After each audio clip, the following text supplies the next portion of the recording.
Hello and welcome to my channel. My name is Catherine and I'm a flight attendant for a British airline. As promised in the last video, this is going to be a July roster reveal. I know it's like already halfway through the month, so for future roster reveals, I'm going to try and get those out before the month actually starts.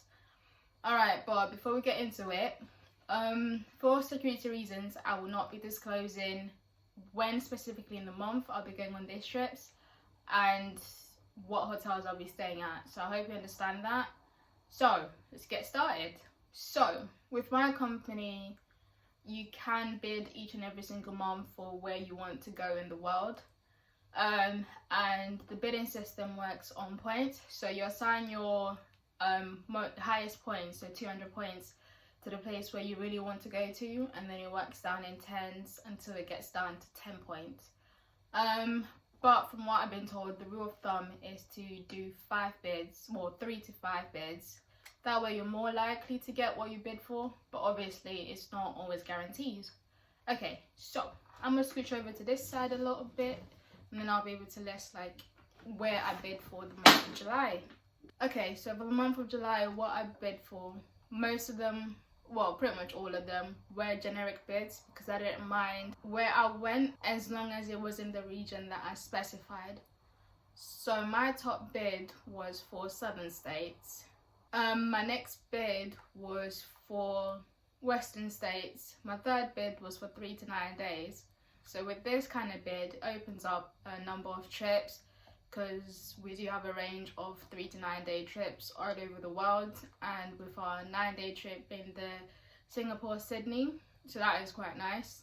And then for my fourth bid I did eastern states, and for my final bid I did an avoid bid to avoid 1-day trips, so there and backs. Alright, so let's find out what we got for the month of July. So my first trip was a 3-day Denver. Pretty much how that works with 3 days is you fly to the destination on the first day. On the second day, whether that be in the afternoon or evening, you fly back to land into Heathrow on day 3. So similarly, for a 4-day trip, you fly to the destination on day 1. Day 2, you have a full clear day to pretty much do whatever you want to do. Then day 3, you fly back to land into Heathrow on day 4. So my first trip, it was a 3-day Denver, and then my second trip was a 4-day Newark, New Jersey, and then I did have a there and back assigned. Then that got removed, and then I got given an available day. So pretty much how an available day works is that you can either be given a day off, a flight, or a non-op day. Mine did turn into a flight.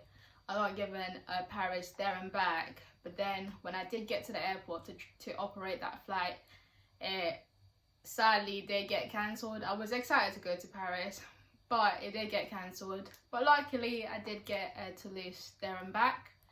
And then for the remainder of the month, I do have some home standbys, and I have a block of available days, so hopefully that does turn into a good trip. So my last trip is a 4-day LA, and I'm hoping to bring someone on this trip, so hopefully that works out. But obviously I'm going to keep you guys updated on what my home standbys and available days do turn into. So I guess this is pretty much it from me for this roster reveal, and I hope you enjoyed the video. So please like, subscribe, turn on the notification button, and I'll catch you in the next one.